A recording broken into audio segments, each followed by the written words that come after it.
To use Apple Pay default card, start by opening the Wallet app on your iPhone. This app is where you can store and manage all your credit and debit cards. If you have not already added a card, tap the plus sign in the top right corner and follow the prompts to add your card information. Once you have added your card, you need to make it the default card. To do this, open the Settings app and select Wallet and Apple Pay.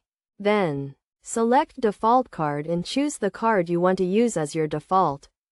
Now that you have set your default card, you can use Apple Pay to make payments. To do this, hold your iPhone near the contactless reader and authenticate with Face ID, Touch ID, or your passcode. You will know the payment is complete when you see Done and a check mark on the screen. You can also use Apple Pay with your Apple Watch. To do this, double-click the side button on your Apple Watch and hold it near the contactless reader. You will need to authenticate with your passcode if you are not wearing your Apple Watch. It is also important to note that you can use Apple Pay in apps and on websites. To do this, look for the Apple Pay button at checkout and select it. Then, authenticate with Face ID, Touch ID, or your passcode to complete the payment.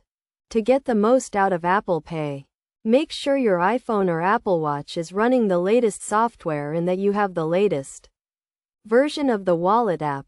You should also keep your card information up to date and remove any cards you no longer use.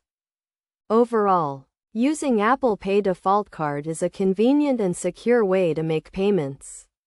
By following these steps and tips, you can start using Apple Pay today and take advantage of the many benefits it has to offer.